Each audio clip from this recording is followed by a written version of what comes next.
E aí, pessoal, tudo bem? Bom, vamos falar de Fórmula 1, porque neste fim de semana tivemos um grande prêmio histórico. O grande prêmio histórico, por um motivo óbvio, né? O Lewis Hamilton acabou sacramentando seu 7º título mundial, né, na Fórmula 1 e igualou o Michael Schumacher como o maior vencedor da história da categoria em títulos. Ele já é o detentor do maior número de poles e do maior número de vitórias. Agora também se torna o detentor do maior número de títulos, só que aí agora empatado ainda com o alemão. Então, só por isso já é um grande prêmio histórico. Mas isso poderia ser uma corrida qualquer. Esse título poderia ser garantido numa corrida qualquer. Inclusive o Hamilton não precisava nem ter corrido, porque só a atuação patética do Bottas na corrida já daria o título ao Hamilton, porque o Bottas ficou lá no fundão e só de o Bottas não ganhar a corrida, o Hamilton já seria campeão. Então, esse grande prêmio poderia ser histórico assim por isso, mas não seria também nada muito especial. Mas ele foi histórico também pela atuação do Hamilton. Foi uma atuação que merece ser lembrada como uma das grandes atuações da história da categoria. Sim, merece sim. Ao lado de várias outras ali, algumas que você possa se lembrar do Senna, do Lauda, do Prost, do Piquet, do Jack Stewart, do Emerson Fittipaldi, do Schumacher, de quem quer que seja. Tem várias grandes atuações. Essa do Hamilton é uma que merece entrar com umas grandes atuações individuais de um grande prêmio, de um piloto num grande prêmio de Fórmula 1. Foi uma atuação maiúscula que mostrou por que o Lewis Hamilton está onde está e por que a gente pode, se quiser, não é obrigatório, porque vai dos critérios de cada um, mas se alguém chegar e falar o Lewis Hamilton é o maior piloto de todos os tempos, tem argumento.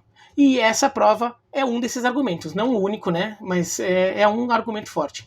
Eu mesmo, que comecei a participar com uma certa frequência, né, em lives do Grande Prêmio nos últimos meses aí, né? Aproveitando a quarentena, eles ficam me chamando que sabe que eu tô em casa, não vou ficar saindo muito, para discutir a Fórmula 1, as notícias da semana, ou então a corrida, né? Uma live pós-corrida, tudo. E num desses dias ali, eu cheguei e falei, sinceramente, eu já considerava o Hamilton um dos maiores pilotos da história, já botava ele no top 5 da história já faz um tempo, mas sinceramente, acho que ele já passou, viu? Acho que ele já é o melhor piloto da história. Falei isso em alguma live lá. Eu já falei isso um pouquinho por aqui também no canal. Que eu acho que o Hamilton já pode ser visto como o maior piloto da história se eu fosse fazer o meu ranking, que não precisa ser igual ao seu, tá? Você tem os seus critérios, eu tenho o meu. Nos meus, eu já colocaria o Hamilton em primeiro. Tá?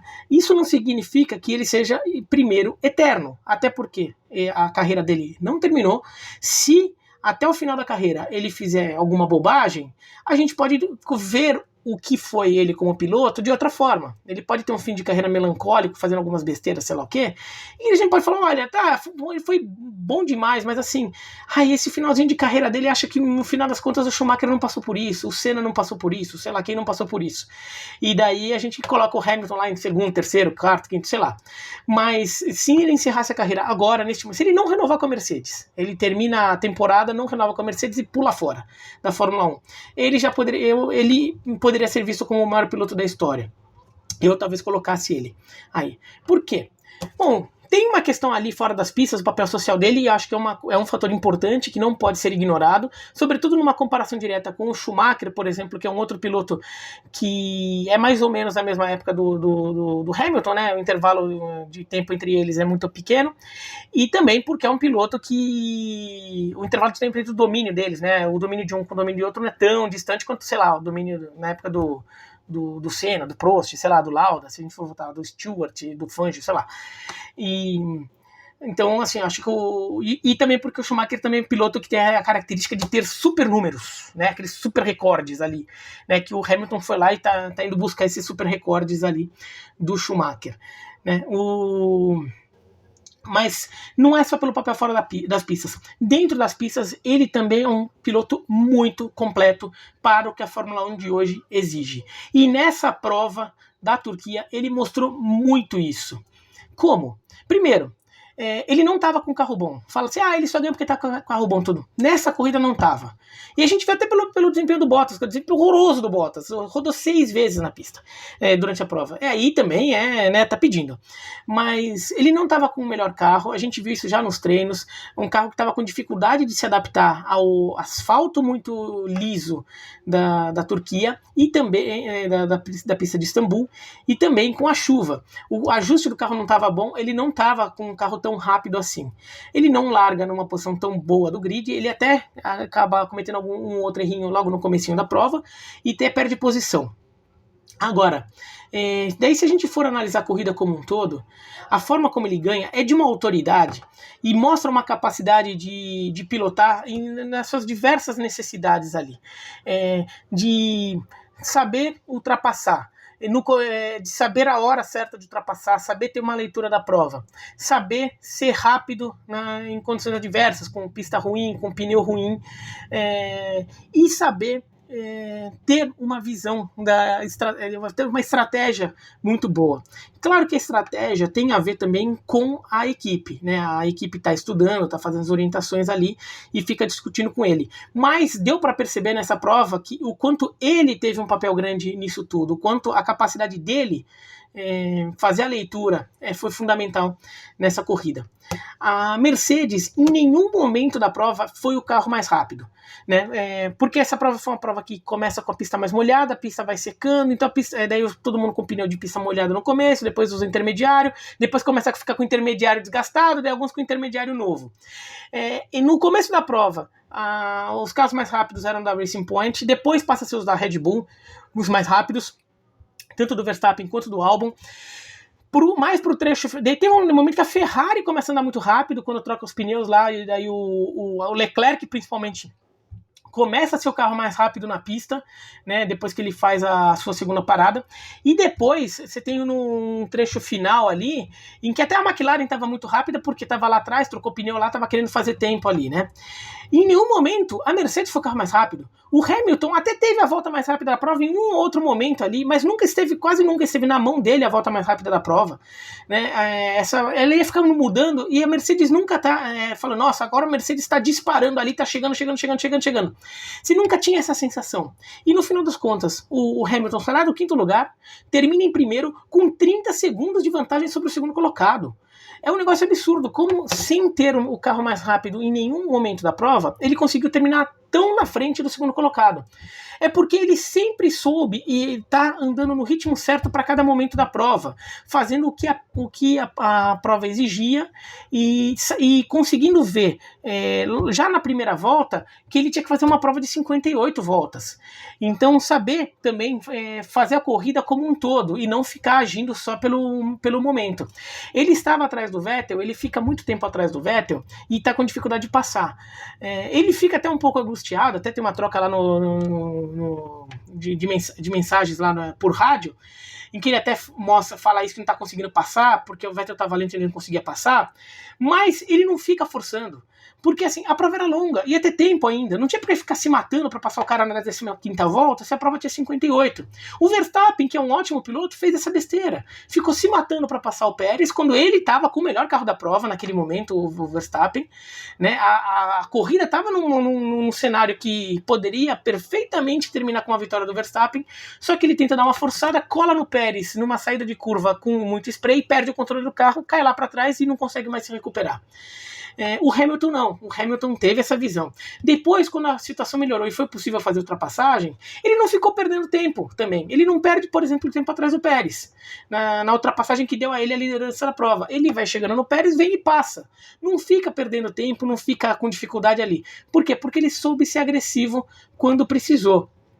E soube ter o ritmo certo. Ele soube ficar sempre estando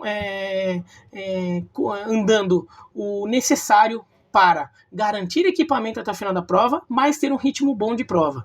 Então ele não faz a volta mais rápida, uma atrás da outra, super acelerando tudo, mas quando saiu lá de trás, foi tirando o tempo ali do Pérez e do Stroll, depois o Stroll vai para os boxes, ele aí vai lá, passa o Pérez, assume a liderança, vai abrindo para o Pérez, e em determinado momento, muita gente achando que ele deveria parar, ou poderia até parar no box, a equipe dele, a Mercedes, até pede ou sugere para ele parar no box, falando, não vou, não manda eu parar no box, o carro tá indo, tô segurando. Isso daí é ele sentindo ali que dava. E o pneu dele estava escangalhado, estava com um pneu com mais voltas que o pneu do Vettel, que o pneu do Leclerc, que o pneu do Pérez, mas ele estava num ritmo tão bom quanto, até melhor, né? Ele foi abrindo vantagem, consegue ganhar a prova com um pneu careca, até tem uma imagem que até coloquei na thumb aqui desse vídeo, a imagem dele do pneu, a imagem da foto do pneu dele quando ele para, o pneu todo careca e lisinho assim, né, parecia um slick com uns sulcos assim, só na beiradinha, né, e ele conseguiu com esse pneu todo zoadaço andar num bom ritmo nas voltas finais, sem correr risco, sem parecer que estava se segurando para não rodar, e conseguiu ganhar a prova. Então assim, mostrou estratégia, mostrou capacidade de ser rápido, mostrou capacidade de ultrapassar e mostrou capacidade de superação ao conseguir ganhar uma prova sem estar com o carro mais adequado para aquela corrida. Então foi uma prova que mostrou ali como esse cara é um pilotaço. E eu acho que a gente tem que... Se você quer achar o Senna melhor, se você quer achar o Schumacher melhor, o Prost, quem quer que você... Tudo bem, você pode achar. Mas assim, ficar pegando no pé do Hamilton, sinto muito, você só está desperdiçando uma oportunidade de admirar um dos maiores pilotos da história, que para muita gente até o maior piloto da história. Você está vivendo isso na sua frente, você não tá curtindo isso. Fala, pô, que privilegiado que todos nós agora que somos, de podermos estar vendo esse cara fazer o que ele está fazendo. Entendeu? Porque, não, mas eu tô ganhando porque tem o melhor carro, sei lá o quê. Em outros esportes, também tem atletas que são super campeões, também porque tem as condições mais favoráveis ao lado dele. E a gente não desmerece os feitos desses caras, né? Então eu não desmereço do Hamilton também, não precisa achar que ele é melhor que o Senna, que o Schumacher, mas pelo menos admire, reconheça o que esse cara tá fazendo. Essa prova da Turquia foi uma prova de gênio, foi uma prova genial. Ali você pode falar, não, porque tem prova que ele só ganha porque tem a Mercedes o melhor carro. Tá, vá lá, tem prova que também, assim, que tudo se desenha muito fácil para ele, o Bottas também, meia boca, sei lá, daí ele não tem concorrência. Essa prova não, essa prova era uma prova de gênio, ganhar com o Milhão é coisa de gênio. Foi corrida do nível das melhores corridas do Senna, das melhores corridas do Schumacher, das melhores corridas do Prost. Foi uma prova de gênio. Então, quem pôde ver esse Grande Prêmio da Turquia, acho que teve condição de admirar isso, né? O que esse cara fez, como esse cara conseguiu ganhar com tanta vantagem uma prova em que em nenhum momento parecia feita para ele. Né? Ele descobriu um jeito de ganhar essa prova. Uma prova que ele mostrou uma capacidade cerebral de Alain Prost, de Emerson Fittipaldi, uma capacidade de andar numa pista numa pista em condições desfavoráveis como o Senna, e uma capacidade de manter um ritmo competitivo como o Schumacher, né? Que essas são algumas das principais características desses pilotos. O Hamilton fez tudo isso nessa prova. Então, prova de gênio, prova de um piloto que é um dos maiores da história e que, para mim, eu já considero o maior da história. Talvez ele faça muita besteira, daí eu tiro esse título dele, pelo menos no meu ranking. Neste momento, eu ponho ele nesse ranking, o maior da história. Falei isso pro meu filho depois da prova, falei, filho, você não entende, ele tem 10 anos, ele já gosta de Fórmula 1, já entende, mas ele não consegue ver essas nuances de fazer volta mais rápida, sei lá o que, de poupar equipamento, ele não entende tanto assim, né? Eu falei, filho, guarda essa corrida na sua memória, guarda na lembrança que você viu uma das maiores provas, uma das maiores atuações de um piloto na história. O que Hamilton fez nesse domingo foi coisa para poucos, e o Hamilton é um dos melhores pilotos de todos os tempos. Você é novinho, mas você tá tendo sorte de ter visto, você tá vendo esse cara pilotar, tá bom?